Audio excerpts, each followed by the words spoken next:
In this video, I'm going to show you how to do a DIY mudroom step by step to transform your space into a functional mudroom. And if you're new to this channel, my name's Josh. This channel is all about DIY to save a ton of money. So be sure to subscribe, ring that bell so you get notification every time I release a new video, and hammer that like button for me. That's all I ask in return for making this video. So we got a lot to go over today, so let's get started. Here's the area in which I'm going to build the mudroom. This is a nook off from my garage, so I'm going to enter in through my garage, have a bench to sit down on, take off my shoes, place the shoes in storage underneath the bench, and then hang my coat or jacket up on the hooks that's going to be in the mudroom, and then I can enter into the kitchen and living room from here. So it's a perfect location for one. So I'm first going to get a measurement from wall to wall in which I need to cut the bench top in order to set. So I'm going to custom build this whole area for the mudroom. From wall to wall, I got about 9'5", so I'm going to base my measurements off 9'5", and I'll have to scribe along the wall once I get there for the bench top, but that's going to be a roundabout measurement to go with. For the first section, I'm going to have the bench top 18 inches up off the floor, and I'm going to have 4 supporting legs, 1 at each end and 2 in the middle, and then I'm going to follow that same pattern for the shelves above, so that way we can have a nice, unique, custom appearance when it's all said and done. The material that I'm going to be using is primarily going to be dimensional lumber that you typically would use in framing. It's going to be your most affordable option, and it's also going to be easier to find than other types of material. And I'll make up a material list and put a link in the description below to all the material that I'm using in this video. To start, we're going to build the bench top out of 2x12s that are 10 foot long. Because we're using this material for more of a furniture application, I highly recommend that you hand select the material yourself.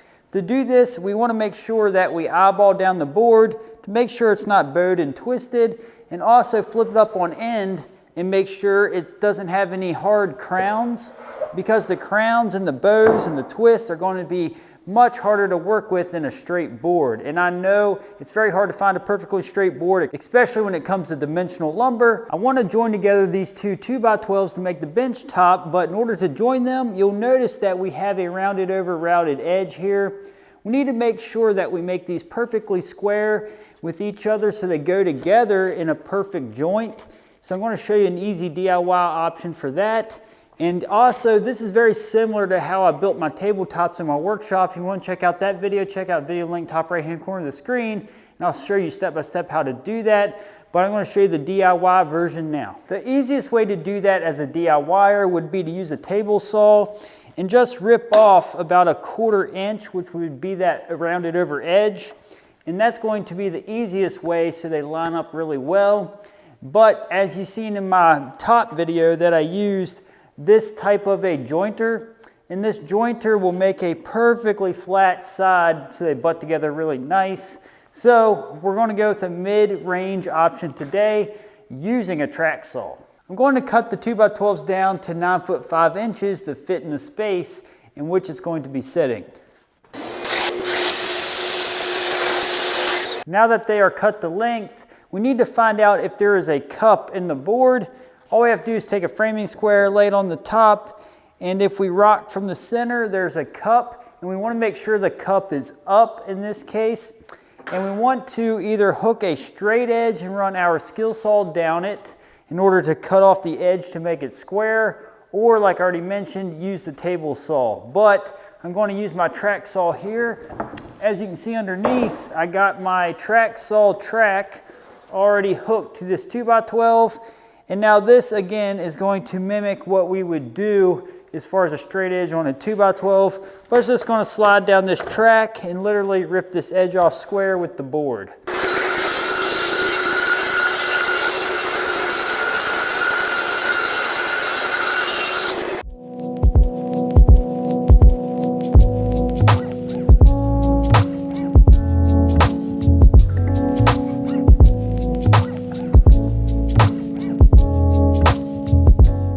With both boards now having a perfectly square edge, we can line these up together, and that's going to form a nice top after we are glued and connected.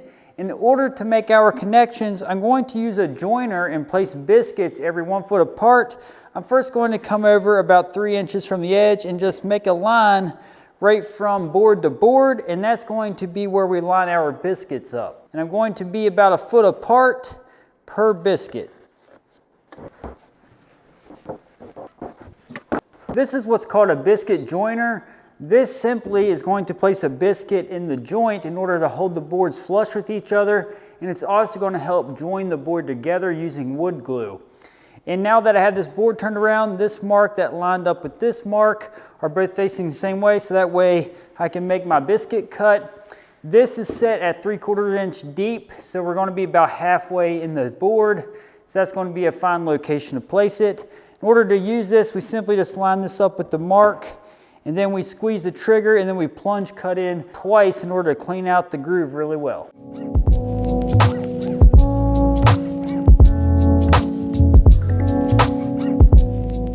Using wood glue and number 20 biscuits, I'm going to place the biscuit into each groove and also place wood glue with it, and I'm going to place a liberal amount of glue on this edge, so that way whenever we tighten up the clamps, that's going to glue the two boards together and keep the tops flush, and that's going to create a nice bench top.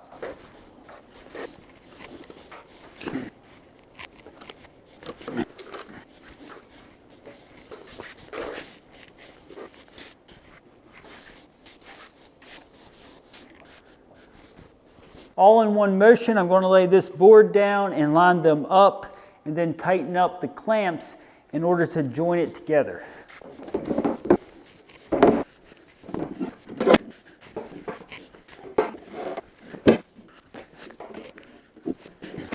To allow the glue to totally set up, we're going to let this set for 24 hours before we remove the clamps.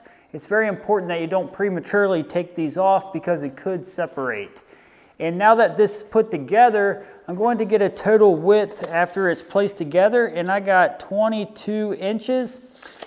I now need to cut the legs in order to set this bench on for our mudroom. For the supports, I'm going to use 2 2x12s at each area. So I got 4 areas, so I need 8 pieces of 2x12, and I'm going to cut these 16.5 inches long. By the time we have our top placed, it's going to be exactly 18 inches off the floor. So I'm going to cut 8 of these.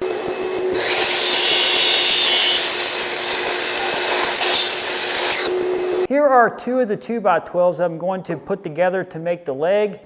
And if we lay it up here, you can see it's too wide. It's going to stick out past the bench top, which obviously you don't want that. We want to set it back about 1 inch.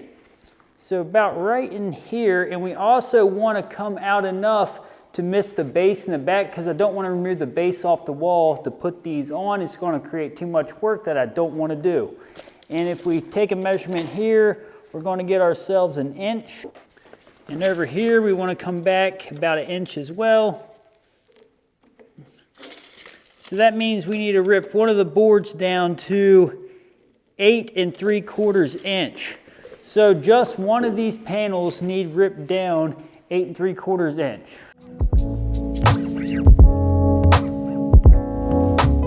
In order to create the supports for the lower shelf for shoes, I'm going to rip down 2x4s, which I already did, in half, and then I'm going to cut these into 18-inch sections for this mudroom.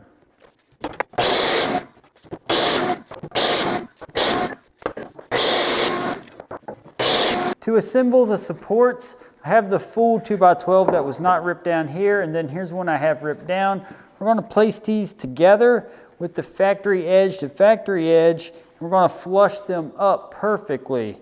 Now that these are lined up, we're going to measure down 7.5 inches in this case, and that's going to be the top of our board. Using a framing square as a straight edge, I'm going to make a straight line from mark to mark. This line is going to be the top of our block, and I'm going to line this up to the back of this board and then screw it down to where the block is at that line. And you'll notice that it does not come here to the end, and that's what I want because I want an overhang on the shelf once we place it here. Using a countersink, I'm going to countersink and drill into the support. Using 3-inch screws, I'm going to drive a screw into each hole.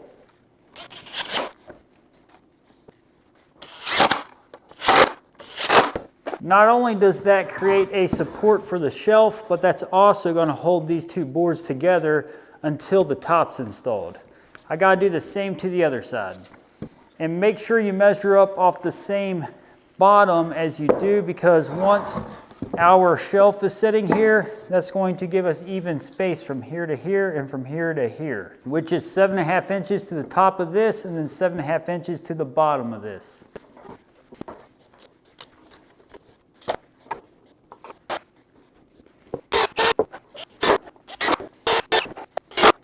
And that's all there is to making the center support legs, and then the end legs are the same, except we're just going to have one ledge for the shelf. I'm going to make all 4 legs now.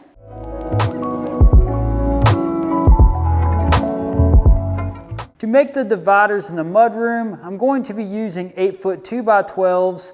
And these are going to be cut down. These dividers were cut down to 4'6" because the height of the bench was already 18 inches, so that gave me plenty of total height. The leftover scraps from the 8-footers, I'm going to cut down to 25 inches.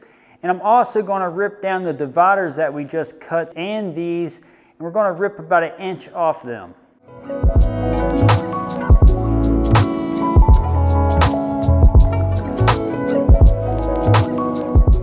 I have 4 more 2x12s that I'm going to cut down to 9 foot 5 inches, and these are going to be 2 for the lower shelf, 1 for the upper shelf, and then another one for the very top shelf.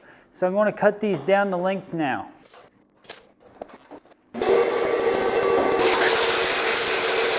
I now have majority of the lumber pre-cut for the mudroom, except for the lower shelf, but I need to install these legs first. I'm going to sand everything down before staining it. I'm using 80 grit sandpaper on my palm sander. I'm going to put on my respirator, and I'm also going to turn on the shop vac. And I'm going to just sand and break all the edges of everything because that needs done before staining.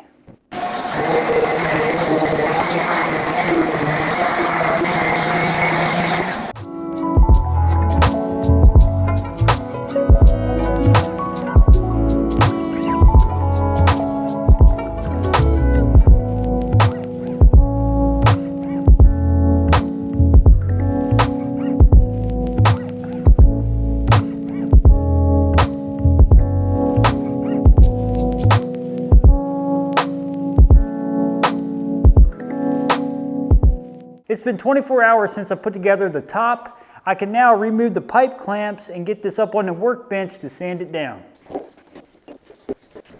In order to sand this down, wherever the boards butt together, if you feel any difference right there, make sure you sand that down really well so that it feels like a seamless transition. So your hand is your best method just because you can really feel that, because looking at it sometimes you can't tell. So after we hit it with the belt sander really well, we're just going to palm sand it like we did the other boards.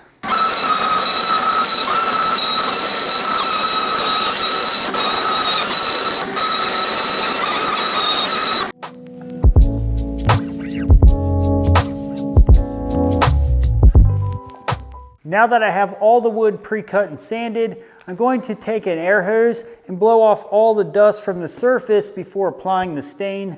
Very simple. Because we were hooked to the shop vac as we were sanding, there shouldn't be a ton of dust on here, but it's still important to make sure you get it all off. I'm now going to begin staining all the boards before taking them in the house, and the reason why I'm doing that is because I got oil-based stain here, and it's very important to ventilate the area really well when using oil-based. Water-based probably would have been a little better choice since it's in the middle of the winter and I can't do this with the full garage door open, but this will be fine. So I got my rags here to apply it down, and I also got my gloves and PPE to wear while applying the oil-based stain. And I need to make sure I stir this really well with a stir stick, and I got some construction paper down on top of my workbench so I don't stain up the bench.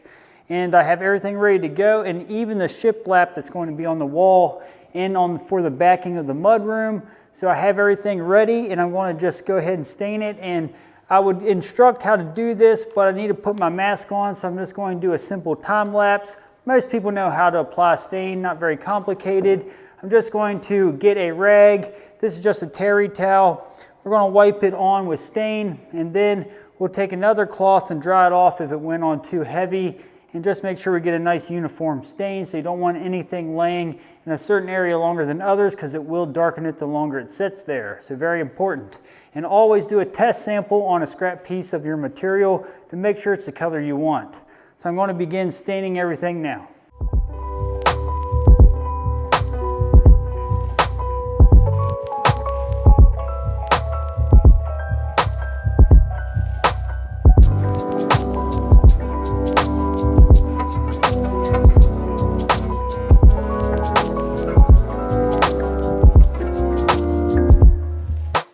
I'm going to begin here in the back corner installing the first leg.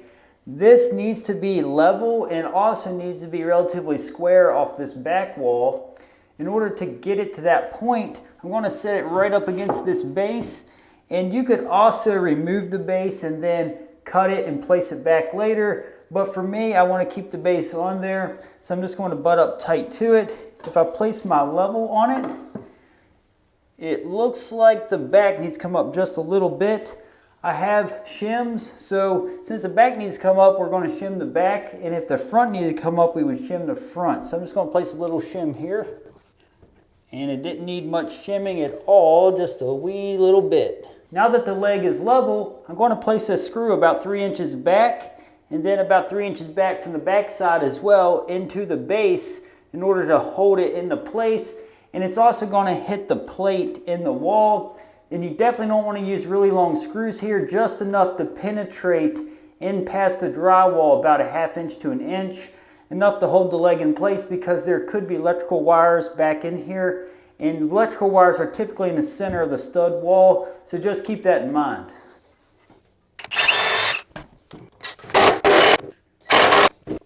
I'm now going to pre-drill for the front and get my screws started.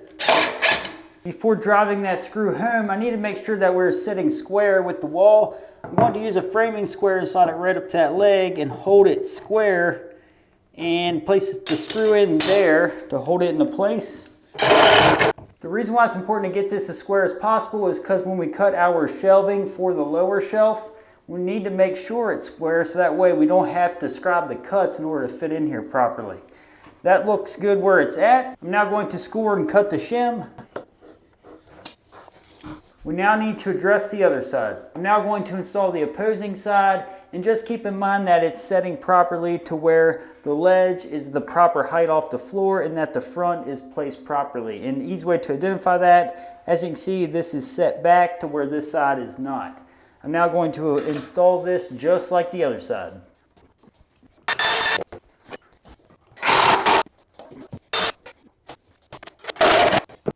Before bringing the bench top in and setting it on these legs, I want to make sure I cut it exactly what we need to cut it to before doing so. So that way we don't have to cut indoors.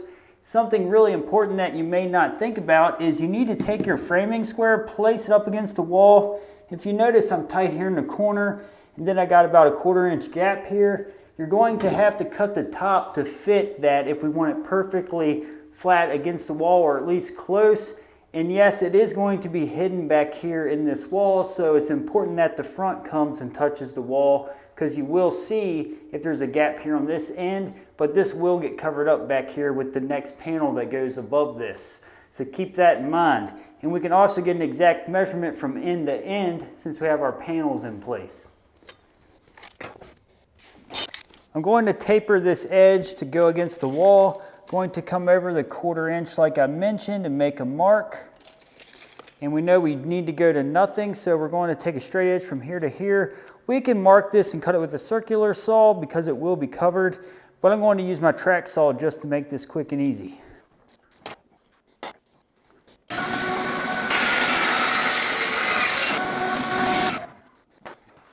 We now have a point to measure off of for our length. I'm going to mark my final length at 9'4" was the actual exact length. And then we're going to taper that down about a 1/4 inch.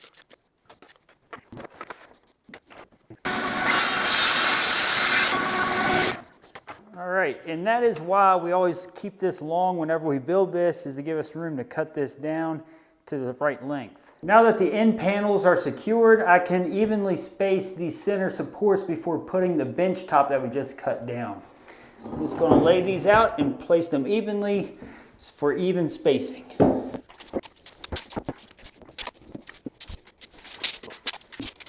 I have 35 inches in between each section. I'm going to cut my shelving boards 35 inches in this section and this section, and then get an exact measurement for this end once I have these two placed together. Here is one of the 4 9'5" boards that we cut yesterday for the shelving boards. These are going to be cut down to 35 inches, and then the next one will need to be cut down and then ripped down to finish up the width in the shelf. So I'm going to measure 35 inches and cut them to length. Using one of the 35-inch boards, I'm going to set it right here on that panel and set it onto this one. And we want to make sure we're tight with each other here. And I'm going to set this shelf back just enough to have about an 1/8 inch so the beveled edge of the board isn't exposed. So that looks really good right there. I'm now going to countersink 2 holes on each end to anchor it. And we need to make sure we go back far enough to hit the cleat, which is about 3 inches or so. Using 3-inch screws, I'm going to install the shelf to the leg, and you don't want to use any longer than that because it'll protrude out the bottom and catch your shoes as they slide in and out.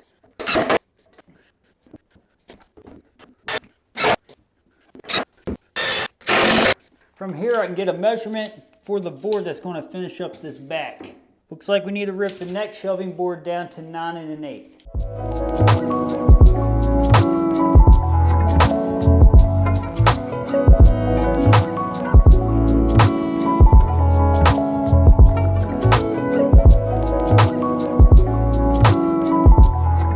Now that the lower shelf is installed, I can plumb up the middle panels before placing the bench top on.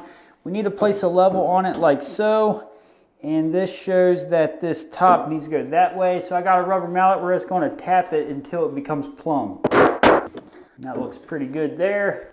Check this one, same thing. I'm going to give it a little shove.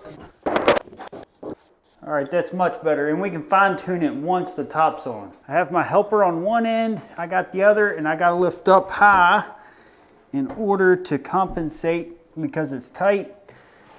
All right, you drop your end down on your side. Yep, you're good. I'm gonna lay it right into place. Excellent. Looks really nice right there. All right. In order to secure the top, at each panel leg directly above it, I'm going to place 2 screws, one in the very back, then one about this far from the back, because we'll have panels sitting here as dividers, so it's going to cover up the screws. So again, at each leg, we're going to place 2 screws. I did end up putting a 3rd screw towards the front, that way it drew down any type of twist that was in the top.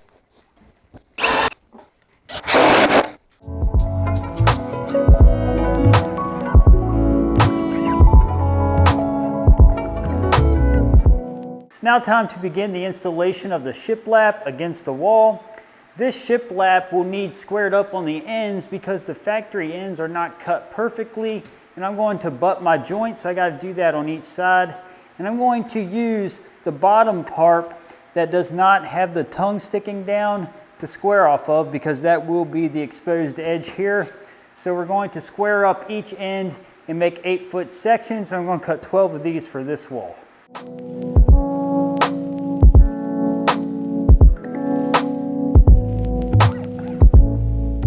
Before installing the shiplap on the wall, I must find each stud and then mark a line going up each stud, so that way we know where to nail when we're installing the shiplap.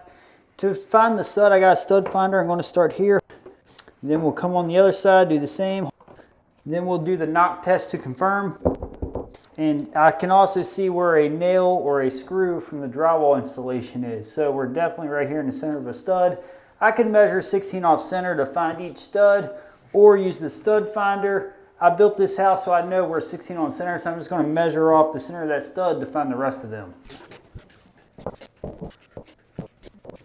I have my Klein laser level here. It can also do vertical lines as well. And if you want to purchase this laser level or any of the tools you see in this video, check out the links in the description below. you can check them out for yourself. And now I'm going to cast a plumb line in the center of each stud and then mark it up the wall.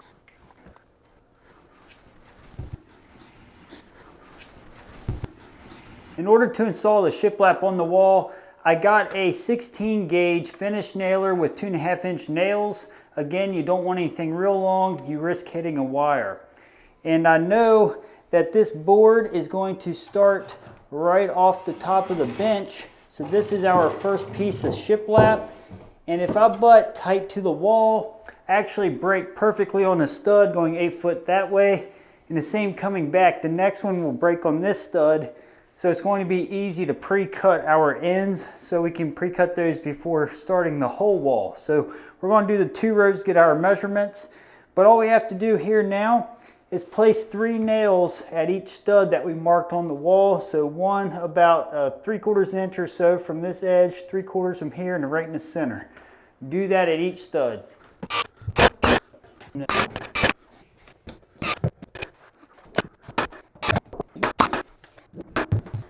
Now that I'm at the end, I just got to get the measurement to finish the run.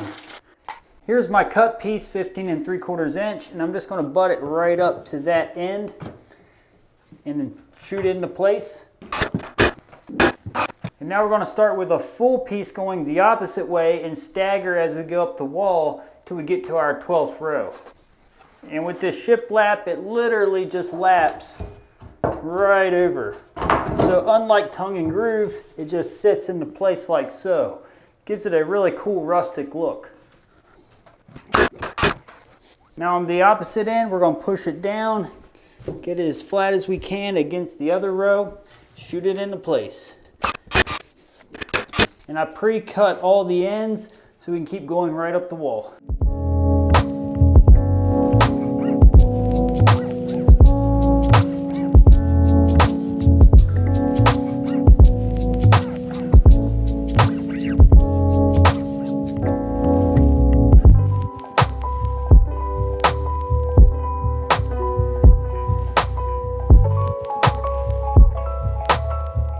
Now that the shiplap is installed, I need to measure from the bench top up to the top of the shiplap in order to calculate the height of my dividers.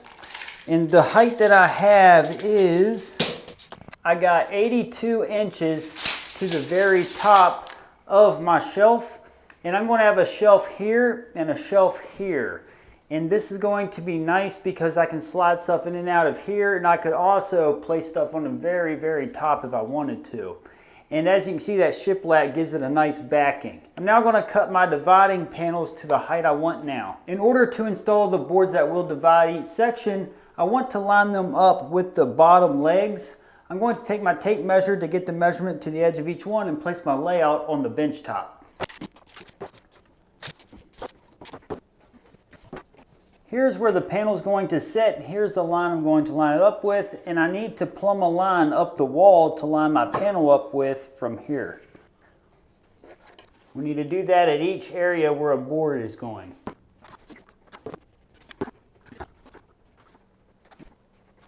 I cut the boards that we ripped down to 9 1/4 inches to 4'6" to give me the correct height, because once I have my shelving board here, another divider, and then the other top shelving board, that will give me 82 inches.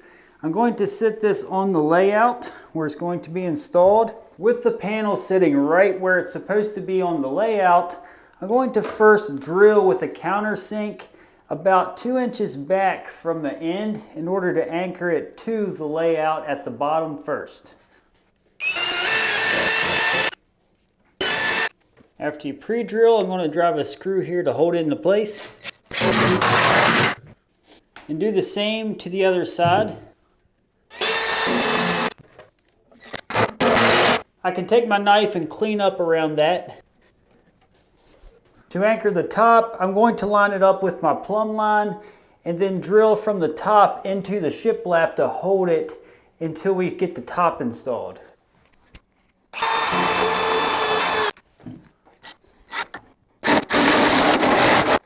This panel is now secured, and I got to do that to the remaining 3 panels.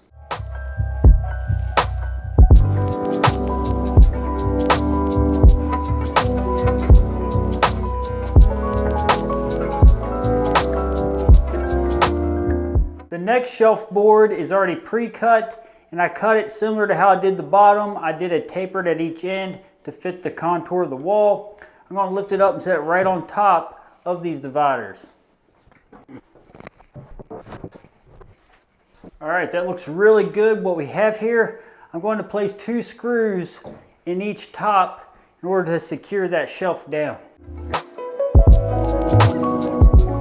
For the final layer of shelving, I'm going to measure over to these panels to get my layout, and then I'm going to transcribe it onto this top shelf board so I can place my remaining legs into place easier, because it'd be much more difficult to get up on a ladder and try to secure them from the top.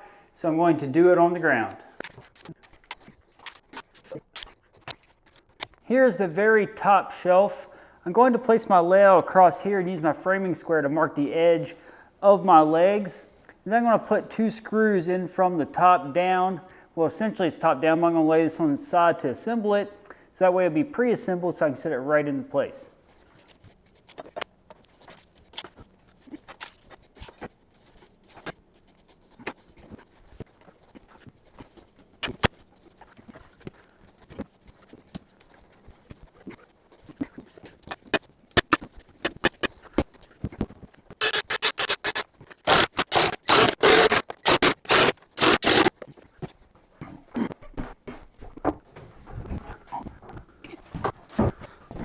With the second level in place, I'm going to place a screw in at the corner at each panel leg going into the top to hold it into place.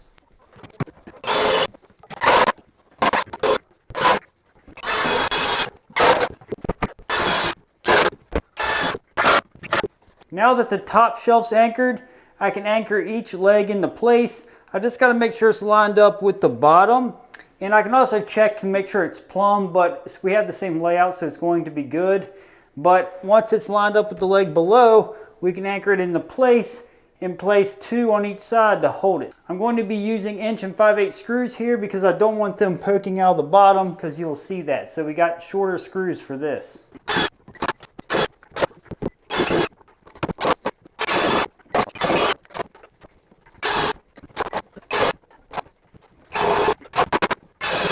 Now that I have the framing done, it's time to install the coat hangers.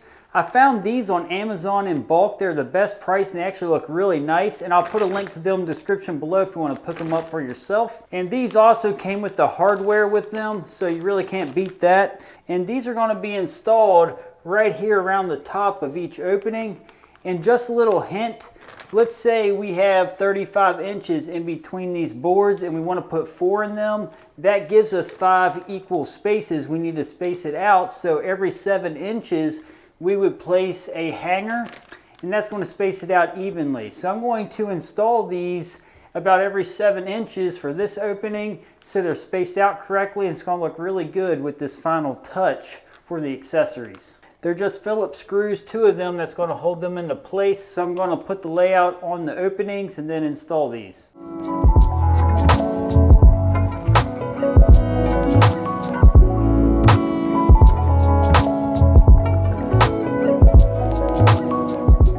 Anywhere we placed a screw and pre-drilled for them, you could fill that in with a wood filler. All you have to do is take sawdust that you use when you cut the boards, mix it with wood glue, patch it, let it dry, then sand it and stain it.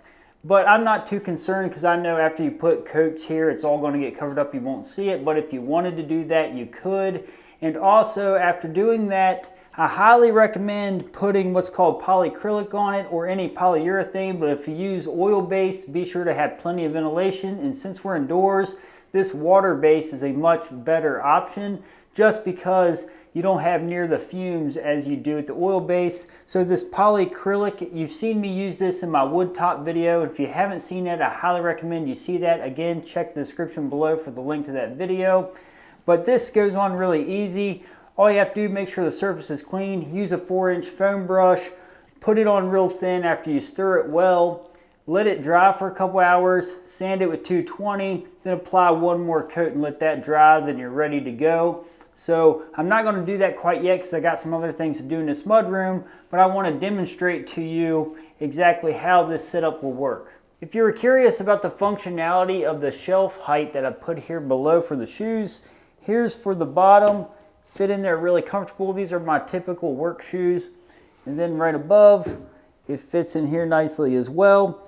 If you have a lot of boots that are higher, you can leave the shelf out of a section and do that as well. And there's so many ways to customize this setup that I built here. So whatever works for you and in your space, do that. But I just wanted to show you how the shelving worked below. Let me show you the coat hanger. The great thing about these coat hangers, there's 3 hooks on each one, which is really awesome because you could essentially hang 3 coats on one hook alone or jackets very easily. So that's a very nice setup. And you can see these are spaced about right. If you could put them a little closer, maybe even 5 inches apart depending on how much you need to hang. You could put hangers on the sides as well. That's a good place to put them. Some people place hangers on the outside as well. You can do whatever you need to do, but I just want to demonstrate to you how that worked. As far as the above area, we could store anything up here. We could put totes. We could just put individual items. I could put more shelving up above. There's so many ways to customize this setup. I love this idea to have something like this in a mudroom. It has plenty of storage options and it's very functional. And of course, we got to test how well the bench works, and this is very comfortable. If you'd like to see how I built wooden tabletops, check out this video. It'll help you out.